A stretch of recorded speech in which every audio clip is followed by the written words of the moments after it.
Triángulo era Argentina, Brasil y Chile, que tenían un nivel de desarrollo económico e institucional mayor que el resto de América Latina y que tenían que buscar, ¿no es cierto?, en una amiga coincidencia. En ella ahí vos tenés también, ahí vuelve a estar al borde de la guerra con Chile.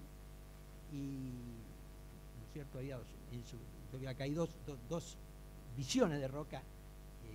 Primero, en sus conversaciones con el ministro chileno, llamaban ministro porque no eran embajadores, eran ministros plenipotenciarios, para el momento de mayor tensión, ¿no es cierto?, Argentina había encargado 2 acorazados, que son los que después terminan en Japón, ¿no es cierto? Chile encarga a los otros 2, y entonces Roca dice, ministro, mire, a mí me parece muy bien esto que ustedes van a hacer, pero por cada uno que ustedes encarguen, nosotros vamos a encargar 2 más. Ahora vamos a encargar otros 2 más. Y ya Argentina, no era de 1870, ya Argentina respecto a Chile tiene una capacidad económica. Pero el momento, yo creo que en alguna medida más álgido, es la Nochebuena de 1901. Roca muere el 19 de octubre del 14 y el 19 de octubre del 15, un año después, en el homenaje que ya en el primer año de su muerte. Riccieri, que era su ministro de guerra en 1901, que tenía mucha influencia sobre Roca, porque era el instrumento de la modernización militar, lo va a ver a Roca a las 9 de la noche a su casa. Y le lleva la orden, para que le firme la orden de movilización para la guerra con Chile. Riccieri había estado 20 años en Europa y venía muy influido por la guerra franco-prusiana, ¿no?, donde era muy claro, el que moviliza más rápido es el que gana. Es decir, el que tiene la capacidad de movilizar antes es el que gana. Y entonces le dice, mire, fírmeme esto, nosotros le vamos a ganar la guerra a Chile. Avancemos antes porque ellos están... Durante 3 horas, de las 9 a las 12 de la noche, Riccieri trata de convencerlo a Roca de que le firme la orden de... Y hay todo, 3 horas de ida y venida, ¿no es cierto? Y al final, y esto recién lo revela Riccieri un año después de la muerte de Roca. Dice, en el discurso dice, miren, ante la tumba de Roca, yo voy a contar algo que nadie sabe, que, ¿no es cierto?, yo nunca lo dije, pero que era este episodio. Y entonces a las 12 de la noche Roca le dice, mire, Riccieri, usted tiene razón. Firmamos esto y la guerra la ganamos. Porque vamos a movernos antes y entonces todo, ¿no es cierto? Pero sabe una cosa, no va a haber nunca más paz en América del Sur. Vamos a ganar, pero nunca más va a haber paz en América del Sur. Y cuando uno mira la secuela de guerra del Pacífico entre Bolivia, claro, y Chile, que todavía estamos con un conflicto histórico, ¿no es cierto?, que impide, y entonces esta era una visión, yo creo, absolutamente central, digamos, de Roca. Hay 2 episodios interesantes en la política exterior en la segunda presidencia. Uno es el reconocimiento de Panamá, que en aquel momento era un punto, ¿no es cierto? Si Estados Unidos había impulsado la secesión de Panamá para tener el control de Panamá y Colombia, el tema era si, ¿no es cierto?, si se reconocía o no se reconocía a Panamá. Los norteamericanos querían que todos reconocieran a Panamá. Entonces la Argentina lo que desarrolló fue una política que el reconocimiento tenía que ser regional. Y terminaron siendo Argentina, Brasil y Uruguay, que juntos, ¿no es cierto?, la idea que... Y después la doctrina Drago, que debería ser un tema muy de... La doctrina Drago, que es un momento muy culminante en la política exterior. Drago era, ¿no es cierto?, el ministro, el canciller de Roca, estamos en el año 1902. Problema de las deudas. 1903, claro. Drago, es decir, Roca en ese momento era un presidente de 58 años. Drago era un canciller de 42, porque en la segunda presidencia hizo absolutamente a la inversa. Así como en la primera hizo un gabinete, promedio 54, él 37, en la segunda presidencia hizo a la inversa. Era un presidente de 54 con gabinete 41 de promedio, ¿cierto? Donde además incorporó, como en alguna medida, la apertura a nuevas tendencias, 2 hijos de inmigrantes italianos. Mañasco en instrucción pública y Riccieri en guerra. Es decir, con imposición de esta nueva realidad. Y Drago, ¿no es cierto?, es un ministro, un canciller de 42 años, con un presidente, ¿no es cierto?, de 57, porque al contrario, en esa etapa buscaba compensar del otro lado. Ese es un momento, claro, ¿no es cierto?, es decir, Alemania, Gran Bretaña y suman Italia, Venezuela no le pagaba la deuda, entonces le ocupan los puertos a Venezuela para cobrarse con la recaudación de la aduana. Perfecto. Ahora, ¿qué es lo que pasaba? Alemania y Gran Bretaña, antes de hacer eso, consultaron a Washington. Es decir, si nosotros damos ese paso, ¿cómo reacciona? Y en ese momento, ¿no es cierto? Estados Unidos dijo, mire, miramos para otro lado. Si ustedes hacen eso, nosotros miramos para otro lado. No lo vamos a apoyar, pero no lo vamos a aceptar.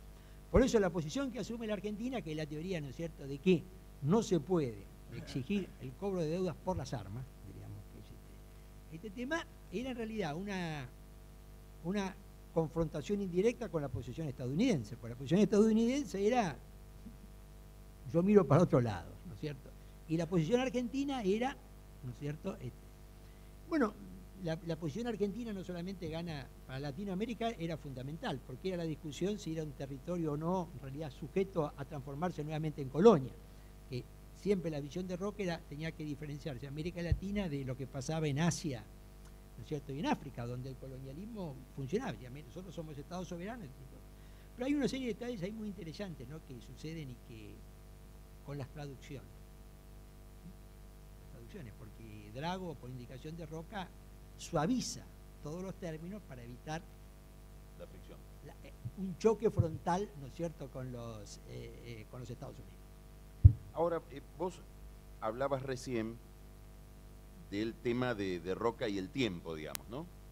Es decir, haber puesto gente que lo podía anclar en la tradición cuando él era joven y haber puesto gente que lo podía, le podía abrir una perspectiva a lo que venía cuando era más adulto. A mí me gustaría que profundices esa idea desde esta perspectiva, que es la plasticidad que fue teniendo Roca para interpretar los cambios que la misma modernidad que él introducía iba produciendo hasta la reforma de 1904. Yo creo que el tema de la liberalización política. Yo planteo lo siguiente, es decir, en gran medida la segunda presidencia de Roca es una presidencia de reformas frustradas. Roca asume la segunda presidencia con claridad. Hace falta modernizar la Argentina. Bueno, la que logra es la reforma militar. La reforma militar es la que logra y concreta. Logra la reforma electoral, que es un tema, a veces, ¿no es cierto?, poco estudiado porque duró muy poco tiempo. Él era partidario del sistema electoral británico.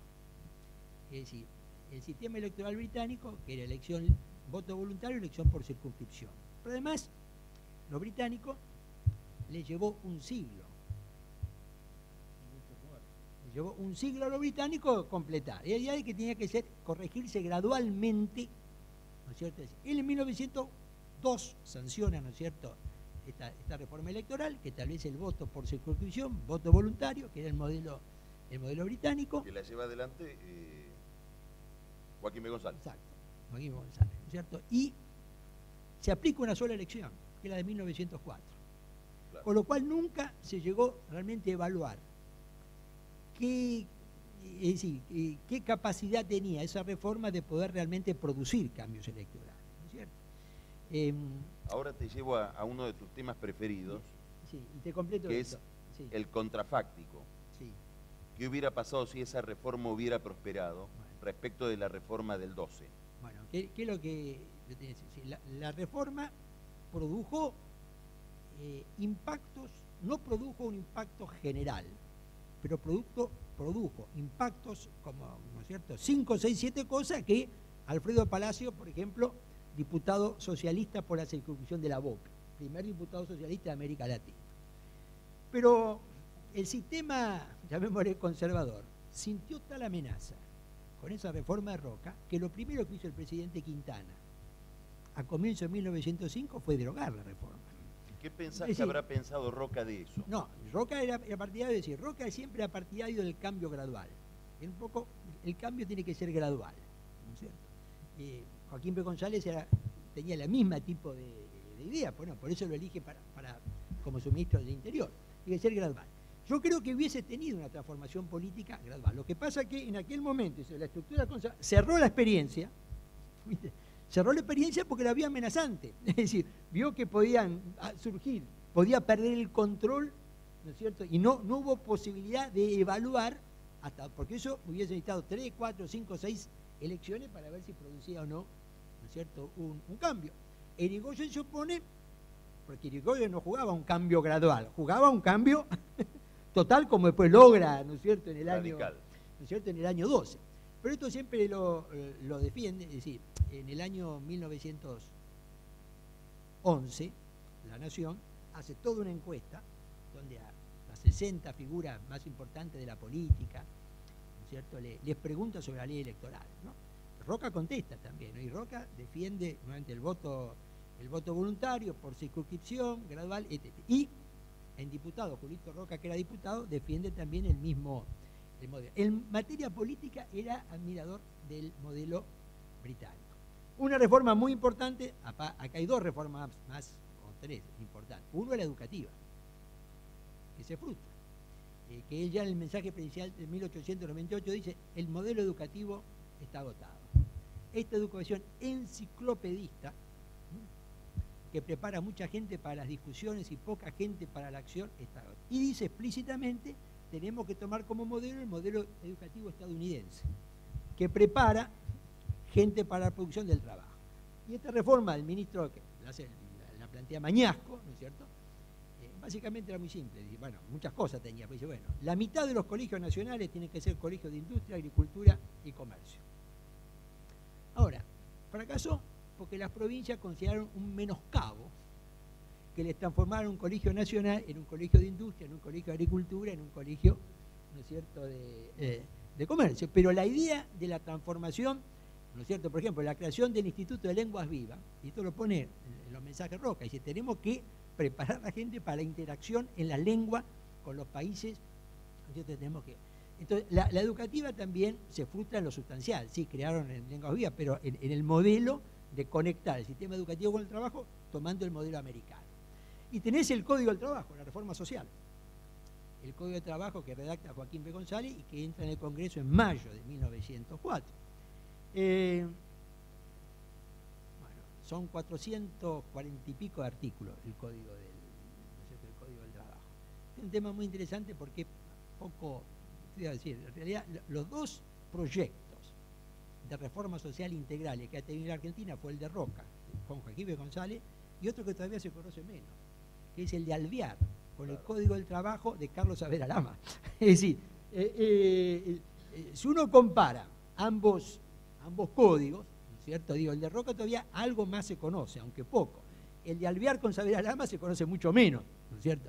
De que para ese momento Saavedra Lama había sido presidente de la OIT, ¿no es cierto?, en Ginebra, donde básicamente uno relee la disposición laboral y era, diríamos, ¿no es cierto?, es decir, estos dos códigos contienen todo lo que después, contienen más que lo que después puso el peronismo, si uno lo lee, ¿no es cierto?, íntegramente. La reforma social era un tema, para decir que también lo mantiene, porque en 1908 se crea el Departamento Nacional del Trabajo, presidencia de Figueroa Alcorta, en base a un proyecto del diputado Julio Roca Hijo, ¿no es cierto?, E incluso también hay un proyecto que se hace por la mitad de reestatizar algunos ferrocarriles, porque consideraba que el Estado tenía que, en política ferroviaria, volver a tomar, es decir, cuando Roca, en la primera presidencia, había 10 ferrocarriles, 3 eran estatales, 3 eran garantidos por el Estado y 1 era provincial, solo 3 eran privados. Siempre hay la idea de que se privatizan más en los años siguientes, y Roca pensaba de que había que volver a reestatizar algunos de los ferrocarriles porque eso era un instrumento, y esto también, entonces hace algo, se hace por la mitad. Pero eso tenía muy claro la idea de la reforma. Y hay esa capacidad, yo diría que, esto es una anécdota, pero es significativa, ¿no es cierto? Después, tras cada presidencia, Roca hace un largo viaje a Europa. Y en el segundo viaje pasa mucho tiempo en Italia, y ahí lo toma de secretario a alguien que él había conocido en la presidencia, que era muy socialista, que era José Ingeniero. Este es el Roca, ya expresidente de 60 años, ¿no es cierto?, más de 60 y pico, con José Ingeniero, ¿no? Era un socialista y siempre fue, ¿no es cierto?, un socialista. Para José Ingenieros, el Código del Trabajo de Joaquín B. González era el proyecto.